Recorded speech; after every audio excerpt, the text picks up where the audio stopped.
Բարև ձեզ հարգելի հեռուստադիտողներ 168 TV-ի եթերում ռիվյուն է։ Տեսակապով կզրուցենք ընդդիմադիր գործիչ Կարապետ Պողոսյանի հետ։ Բարև ձեզ, պարոն Պողոսյան, շնորհակալ եմ, որ ժամանակ գտաք մեզ հետ զրուցելու համար։ Բարև ձեզ, ես էլ եմ շնորհակալ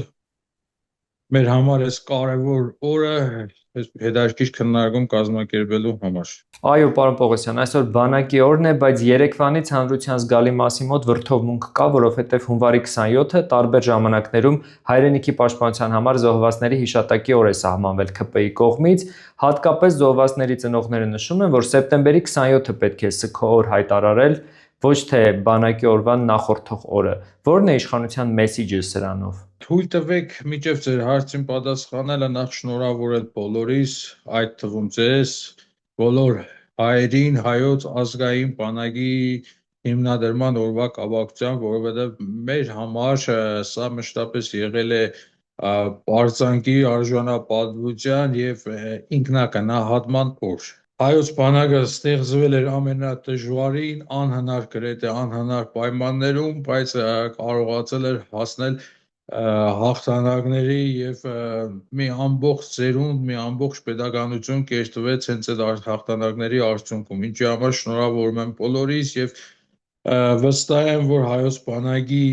ձայնը դեռևս լսվելու է, վստահ եմ, որ հայոց բանակի սխրանքների մասին մենք բոլորս իմանալու ենք, կրկին վերականգնվելու է մեր արժանապատվությունը եւ մեր հայրենիքի այն սահմանները, որոնք տղաները իրենց այրունով գծեցին եւ պահպանեցին 90-ական թվականներից մինչեւ 2023 թվականը։ Ես լիահույս եմ, ամենայն դեպս նաեւ իմ եւ շատերի պայքարը միտված է հենց դրան։ Իսկ ինչ վերաբերվում է հունվարի 27-ը հայրենիքի համար նահատակվածների օր հռչակելուն, սա հերթական ՔՊԱ-ական ֆեյք միջոցառումներից մեկն էր եւ առհասարակ կապ չունեցող հայ ազգի, հայ ժողովրդի հետ։ Սրա համար ես մի քանի պատճառներ եմ տեսնում, պատճառներից մեկը նախընտրական փուլում Նիկոլ Փաշինյանը փորձեց ինչ-որ կերպ նորից իր ընտրազանգվածին հիշեցնել, որ իր համար կարևոր է հայրենիքը եւ կարևոր է հայրենիքի համար նահատակվածներին օր նշանակելը, որը իրականում բացարձակ կապ չունի եւ կտրված է մեր իրականությունից։ Մյուս դիվային քայլը, որը տեղավորվում է իր կողմից վարվող հիբրիդային պատերազմի շրջանակներում, փորձել մոռացության տալ բոլոր այն իրական եւ կարևոր օրերը, որոնք նստած են ժողովրդի հիշողության մեջ։ Այդ թվում սեպտեմբերի 27-ը, նոյեմբերի 9-ը, սեպտեմբերի 18-ը եւ բազմաթիվ նման օրեր, որոնք Փաշինյանի կառավարման օրոք եւ իր անմիջական մեղավորության արդյունքում սև են դարձել մեր օրացույցում, ողբերգություն են դարձել մեր ժողովրդի համար։ Այսինքն ինքը այստեղ փորձում է այդ օրերը ինչ-որ կերպ մոռացության տալ եւ փորձել որևէ կերպ կառավարել ցուկը, որովհետեւ ինքը շատ լավ նաեւ հասկանում է, որ ինչ-որ մի փուլից ցուկը վերածվում է վրեժի։ Սովորաբար կենցաղային մակարդակում էլ է, չէ՞, այդպես երբ որ նման դժբախտություն է լինում առաջին սկզբնական ժամանակահատվածում մարդիկ ուղղակի այդ սեկի շրջանակներում կոդրված են լինում, իսկ հետագայում երբ որ դուրս են գալիս այդ անգումային տրամադրությունների տիրույթից, արդեն սկսում են խորել եւ հենց վրեժը նաեւ այդպես է ծնվում։ Ինքը վախենում է հայ ժողովրդի վրեժից։ Ինքը իմանում է, որ դա անխուսափելի է եւ հիմա փորձում է հնարավորինս կառավարելի դարձնել եւ մոռացության տալ բոլոր այդ օրերը, որոնք իր պատճառով, իր անմիջական մասնակցությամբ, իր ձեռամբ դարձան սկո պարտության օրեր, կորուստների օրեր, ինքը դա է փորձում մոռացության տալ եւ բնականաբար նաեւ դրանով էր պայմանավորված, որ 3 ամբողջ վարչական ռեսուրսը հանրապետության տարածքում ինքը փորձեց կենտրոնացնել, որբիսի ինչ որ կերպ ցույց տար, որ հանրությունը իրեն լսում է եւ այդ օրը ընդունել է որպես հիշադակի օր։ Նույնիսկ ես օրինակ Շիրակի մարզում մի պահ եղել եմ, քանի որ իմ դպրոցական երեխան էլ ստիպված էր գնալ, ինքը որովհետև մշտապես իմ հետ եղել է, այսինքն իր համար պարտադիր չէր հունվարի 27 որ լիներ։ Ես ուղեկցել եմ իրեն, ինչև է տարել եմ եւ ես այնտեղ ինչ նկատեցի, որ այդ քայլիստները, ովքեր այսպես կներեք կենցաղային ասեմ, սպարծիվ կեն նասկիների մեջ դրած եկե իջել էին այդ տարածքում, նույնիսկ չհասկանալով թե ուր են եկել, նույնիսկ չպատկերացնելով եւ իմանալով առհասարակ ովքեր էին այդտեղ հանգչում, իրենք եկել էին ու միայն 44-օրյա պատերազմի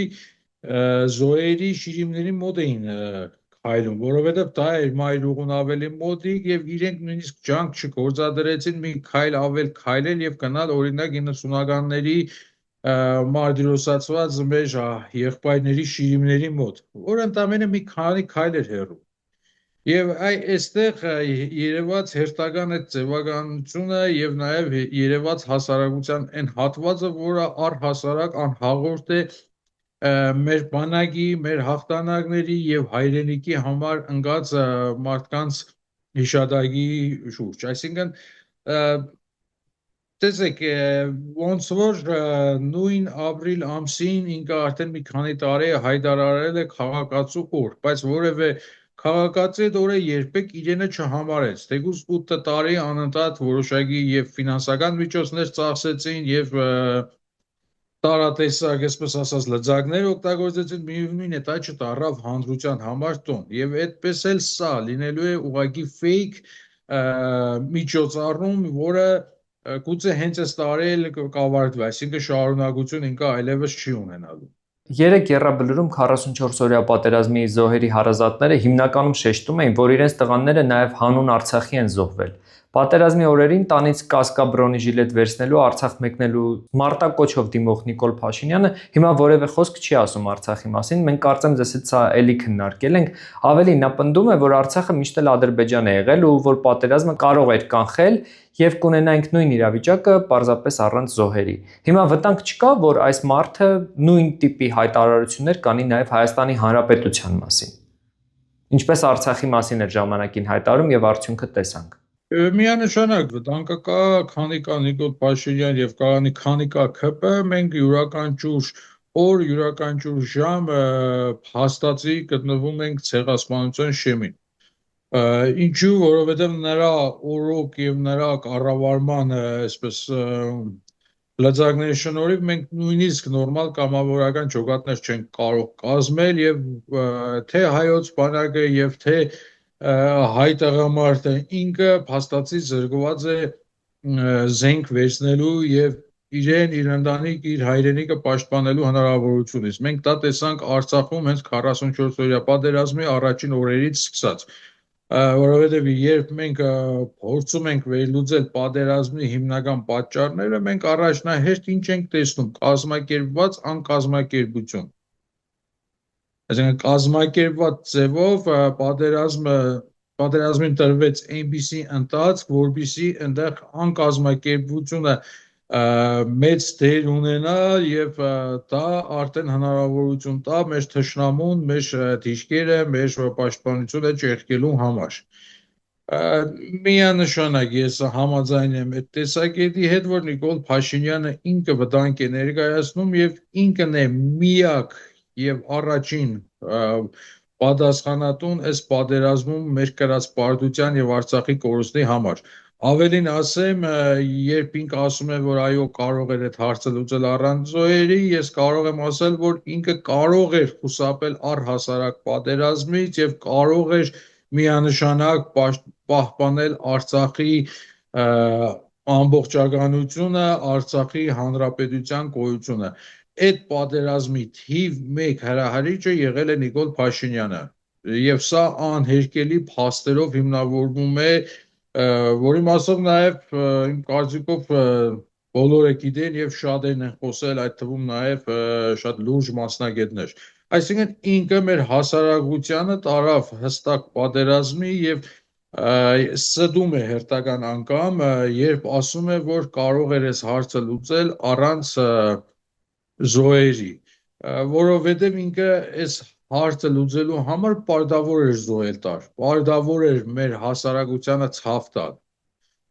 որովհետև հասարակությունը ինքը այդպես հեշտությամբ չէր կարող համակերպվել այդ պարտության եւ Արցախի կորուստի հետ։ Հետևաբար ինքը ինչ արեց։ Առաջի հերթին զոհեց այն տղաներին, ովքեր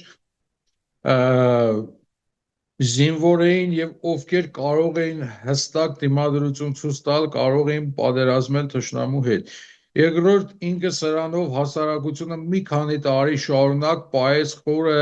ընճախտի մեջ, դեպրեսիայի մեջ։ Այսինքն այդ ցավը հասարակությանը մեր ժողովրդին տալը նաև իր ծրագրի անբաժանելի մասերից մեկն էր, որը իրեն հրամծրել էին կամ պարտադրել էին թուրք-ադրբեջանցի իր գործընկերները, կիշտ գործընկերները։ Իսկ այսօր մենք ինչ ենք տեսնում վերջին տարիներին միայն, օրինակ իրանցի այդ սահմանազատման անվան տակ զիջումները։ Մենք բոլորս էլ հասկացանք, որ Հյուսիսային Հայաստանը դրանով դրվեց բավականին լուրջ վտանգի մեջ եւ սրանով թույլատրեց մեր բանակի պաշտպանունակությունը։ Այսինքն, այս պահի արդեն մենք կարող ենք արձանագրել, որ Հյուսիսային Հայաստանը իրապես վտանգի տակ է։ Երկրորդ, այդ Թրամփի ուղի կոչված այդ թուրանական միջանցքը, ինչքան էլ դա փաթեթավորեն եւ տարատեսակ սդերով եւ կիսասդերով մեզ փորձեն համոզել կերակրել, միևնույն է մենք հասկանում ենք, որ դրանով Հայաստանը նախ կտրվում է կամ կոնե մեծ պարտություններ է ունենում Իրանի հետ շփումների արդյունքում եւ սրանով նաեւ Հայաստանի հարավը ինքը կանգնում է կորուստի առաջ։ Այսինքն մյուս կողմերից, տեսեք, Հայաստանը ունի 4 սահման, որից երկուսը փակ է եւ որից երկուսը վերահսկվում է այնպիսի պետությունների կողմից, ովքեր գենետիկորեն մեծ թշնամի են, ովքեր տարեր շարունակ երազել են մեր մահը, երազել են մեզ կոտորել, մեզ սպանել, Թուրքիա, Ադրբեջան։ Այսինքն այնտեղ որևէ բարի դրացիական հարաբերություն երբեք չի կարող ձևավորվել։ Իսկ հյուսիսը եւ հարավը դարձնելով ավելի խոցելի, ավելի թույլ, ինքը Հայաստանը տանում է Արցախի ճանապարհով։ Այսինքն վաղը մյուս օր մենք կարող ենք հայտնվել տոտալ շրջափակման մեջ եւ մտածել միայն մարտահրավերական միջանցքի մասին, որ ինչ որ կերպ մենք էլ դուրս գանք, բայց ուր ենք դուրս գալու կամ ուր ենք գնալու, սա նույնպես շատ մշուշոտ է։ Այսինքն ինքը Արցախը հանձնելով, ես դա մի քանի անգամ առիթ ունեցել եմ հանրային մակարդակում ասելով, Արցախը իր համար մի լաբորատորիա էր, որտեղ ինքը փորձարկեց ինչպես կարելի է հայ ժողովրդին տանել ոչնչացման կտրելով դիմադրությունից։ Եվ ինչ տեղի ունեցել է Արցախում, այսօր փաստացի ավելի մեծ մասշտաբներով եւ շատ ավելի զգուշ եւ արհեստավարժ իրականացնում են Հայաստանի Հանրապետության նկատմամբ եւ հայ ժողովրդի նկատմամբ։ Այսօր իր ուղերձում Նիկոլ Փաշինյանը նշել է, թե սպառազինություն եւ տեխնիկայի վաճառքի պոտենցիալ ունեցող մեր գրեթե բոլոր միջազգային գործընկերները քաղաքավարի մերժում էին Հայաստանի Հանրապետությանը զենք վաճառել երկու հիմնական պատճառաբանությամբ։ Առաջին, վստահ չէին, որ այդ զենքը չէր տեղակայվի Հայաստանի Հանրապետության միջազգայինորեն ճանաչված տարածքից դուրս, եւ երկրորդ, վստահ չէին, որ այդ զենքերի գաղտնի պարամետրերը հասանելի չէին դառնա ՀԱՊԿ-ին, որին Հայաստանի Հանրապետության անդամակցությունը նույնպես խոչընդոտ էր նման գործարքներ կնքելու համար։ Հետո ասում է, որ ՀԱՊԿ-ի պատճառով Հայաստանի Հանրապետության գոյությունը ըստ էության վտանգի տակ էր դրված ու ասում է, որ այդ օրհասական վտանգը հաղթահարվել է երկու վճռական իրադարձությունների արդյունքում՝ Պրահան նկատի ունի եւ նկատի ունի ՀԱՊԿ-ում Հայաստանի անդամակցության սառեցումը։ Հիբրիդային պատերազմի տեղեկատվականն է, պատերազմի կարևորագույն հիմքերից մեկը սուտ եւ կիսասուտ խոսելն է։ Եվ այսը տեղավորվում է այդ կիսասդի շրջանակներում, սրա մեջ։ Փորձենք հասկանալ միասին։ Նախ Հայաստանը արդյոք այս ընթացքում ձեռք է բերել իր ասած միջազգային գործընկերների զինատեսակներ։ Ամենայն դեպս սա շատ էսպես իմ համար կասկածելի է, որովհետև որևէ ռեալ փաստող աղբյուր կամ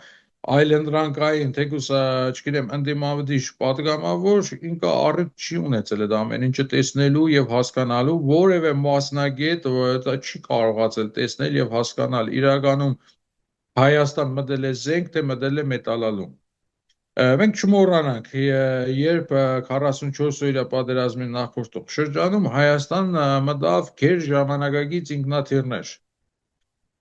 որտեղ նույն Փաշինյանը այսպես սելֆիներ էր անում, բայց ինքնաթիռները աշխատեցին պատերազմի ժամանակ, միանշանակ ոչ։ Այսինքն հավատալ ես մարդուն, որ ինքը Հայաստանը զինում է, սա մեղմ ասած միամտություն կլինի։ Մյուսը, եթե Հայաստանը նույնիսկ զինվում է, չի կարող փաստել մեր անվտանգության մակարդակի բարձրացումը, որովհետև մենք չմոռանանք ինչ ծավալի զենքեր հանձնվեցին Ադրբեջանից, հայոց բանակի զինատեսակներից, սկսած 44-օրյա պատերազմի առաջին օրերից եւ վերջացրած Արցախի հայաթափումից։ Եվ եթե այսօր նույնիսկ ինչ-որ զինատեսակներ են մտնում Հայաստան, դրանք վաղը մյուս օր շատ սիրուն կարող են օգտագործվել հենց մեր դեմ։ Եվ շատ սիրուն նորից կարող է հանձնվի մեր թշնամուն, ինչպես հանձնվել է 2020 թվականից սկսած։ Այսինքն այստեղ ուրախանալ դրանով սա կրկին միամտություն է, եթե ոչ ապուշություն կներեք բարիս համար։ Եվ հետո իմ մոտ նաև առաջանում է մի բնական հարց, հուսով եմ Փաշինյանը կդիտի, բայց վստահ եմ այդ հարցին ինքը չի կարողանա պատասխանել։ Տեսեք, մենք նորից վերադառնանք մեր հարևաններին։ Ունենք 4 հարևան։ Փաստացի Իրանի հետ մենք կոնե նոր անկախ շրջանում երբեք որևէ հարցի շուրջ խնդիրներ չենք ունեցել, հետևաբար հայ-իրանական պատերազմ դա բացառվում է։ Երկրորդ, մենք Վրաստանի հետ նույնպես խնդիրներ չենք ունեցել, մանր-մունր որոշակի խնդիրներն էլ միանշանակ միշտ լուծվել են խաղաղ դիվանագիտական ճանապարհով եւ կարելի ասել հայ-վրացական պատերազմել է բացառվում։ Իսկ այդ Թուրքիայի եւ Ադրբեջանի հետ Նիկոլ Փաշինյանը հայտարարում է, որ գնում ենք երկարաժամկետ խաղաղության։ Եվ հանուն այդ խաղաղության ինքը զիջել է Արցախը, որով այսօր ինքը պարզենում է։ Հանուն այդ խաղաղությամբ ինքը սառեցրել է հապկի հետ հարաբերությունները, որով ինքը այսօր պարզենում է։ Հանուն դրա ինքը հազարավոր տղաների կյանք է զոհել եւ ասում է, չէ, որ այս տղաները զոհվեցին հանուն խաղաղության, այսինքն իրենք ավելն էին, վտանգավոր էին զոհեց, որպեսզի թշնամին կամ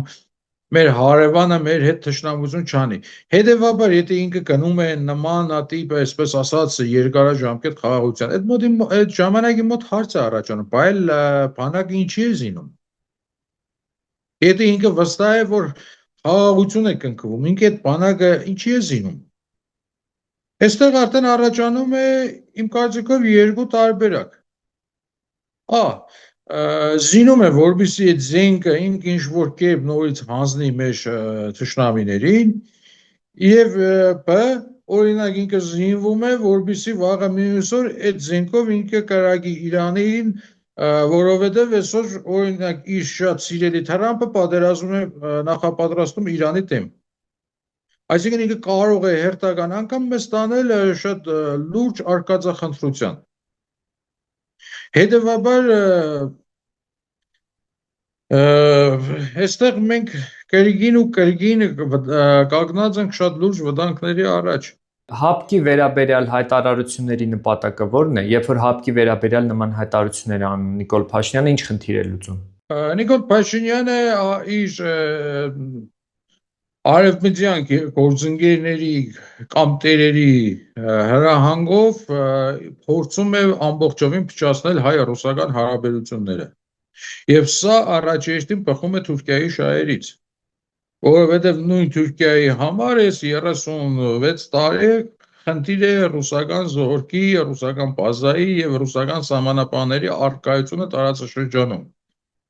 Այսինքն ինքը այստեղ ամեն ինչ անում է, որպեսզի Հայաստանից ռուսական բանակը հեռացնի։ Եվ դա ինքը բնականաբար անելու է մեր անվտանգության անվան տակ, բայց մեզ իրական վտանգի տանելով։ Այսինքն այս մարդու խնդիրը որն է, մեզ պաշտպանունակությունից զրկելը, որը ինքը արել է 2018 թվականից սկսած, այն ամենաանմեղ ձևով, երբ որ, չգիտեմ, զինվորներին թույլ տրվեց հեռախոսներ ունենալ եւ պարտադիր պայման էր, որ այդ հեռախոսները առաջին հերթին պետք է օգտագործեն սեփական հրամանատարների վրա փողոքներ, տանոցներ տալու համար։ Երբ որ դու բանակում մտցնում ես դանոսչիկների ինստիտուտ, դու դրանով իսկ արդեն քանդում ես բանակը եւ գցում ես բանակի մարտունակությունը։ Այդ կլուբնիկային ժամանակահատվածը ինքը ամբողջովին օգտագործեց մեր բանակը թուլացնելու համար եւ զրկելով ինքը նաև բնական դաշնակիցներից, այսօր ինքը Հայաստանը դնում է այնպիսի մի հարվածի տակ, որը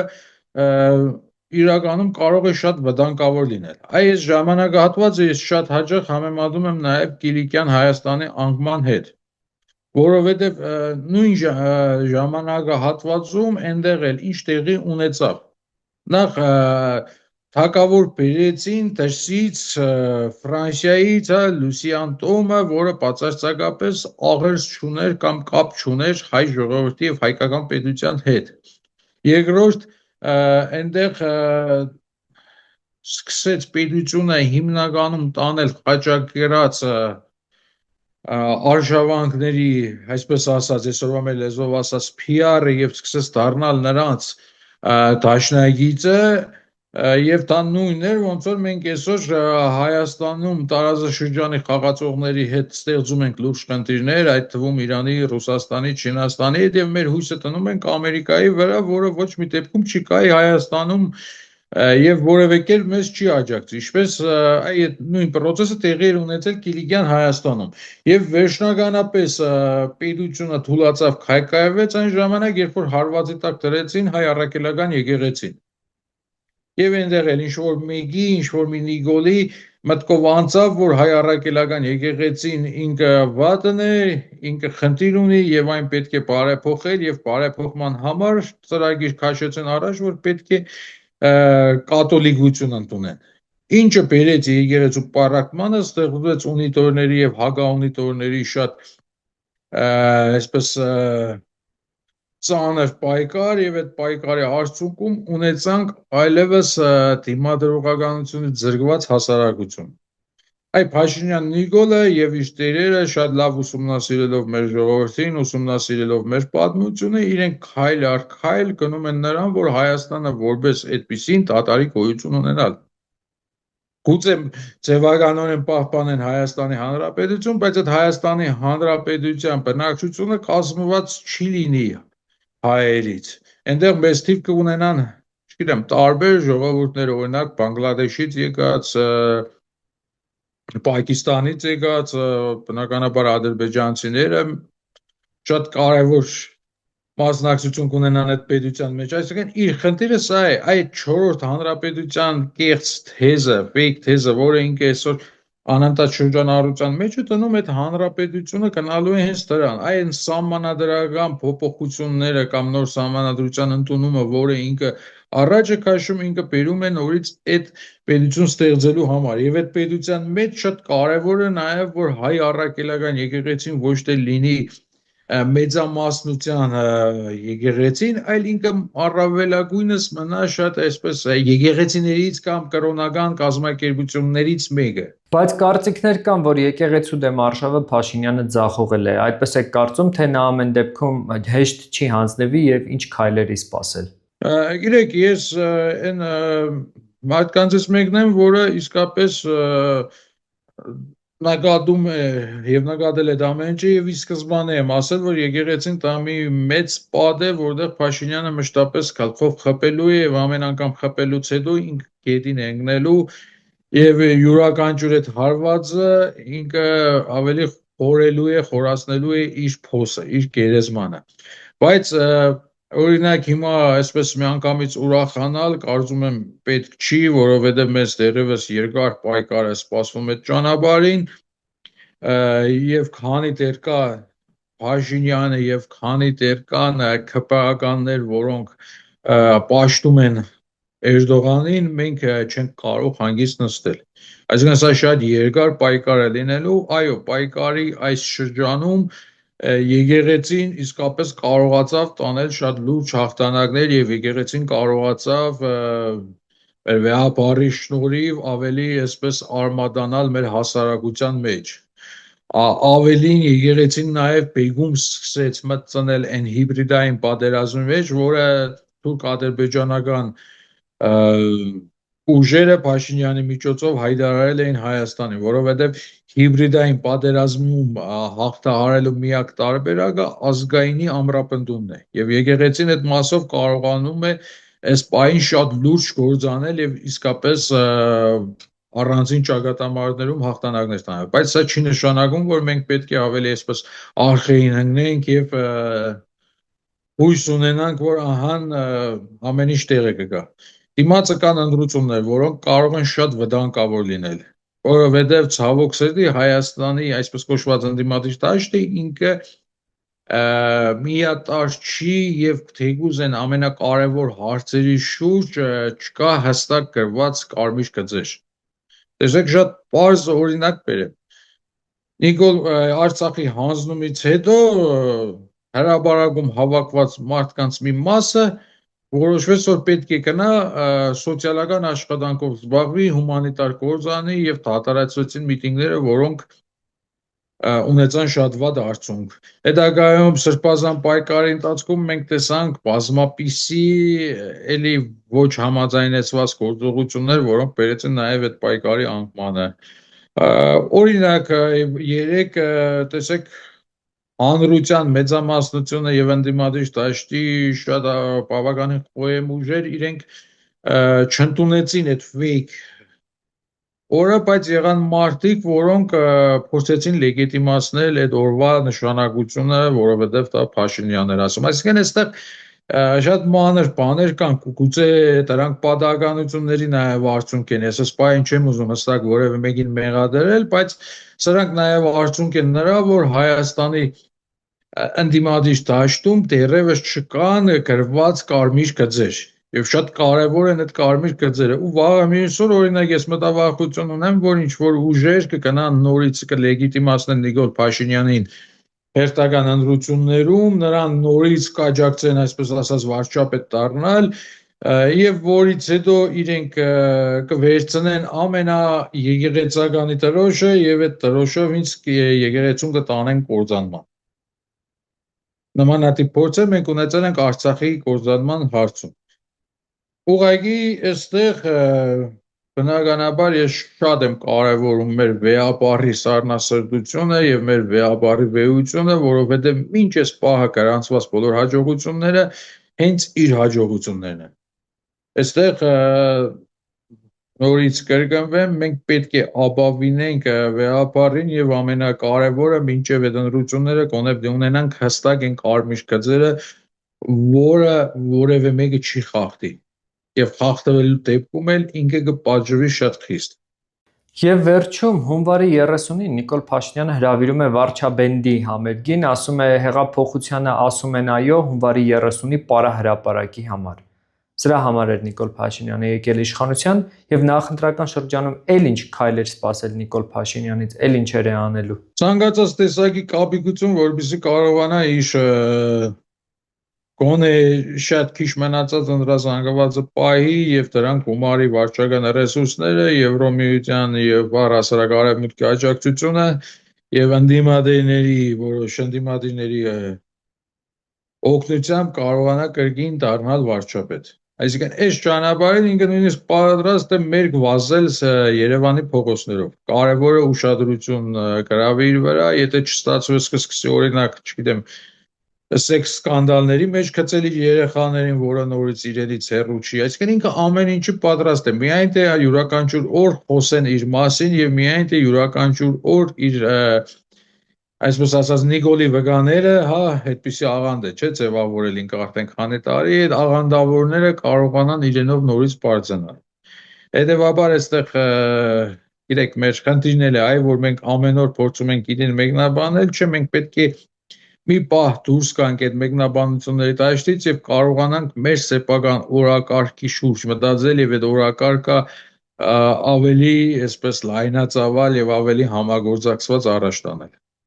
Շնորհակալ եմ ձեզ զրույցի համար։ Ես էլ եմ շնորհակալ։ 168 TV-ի եթերում ռիվյուներ։ Հետևեք մեր հետագա թողարկումներին։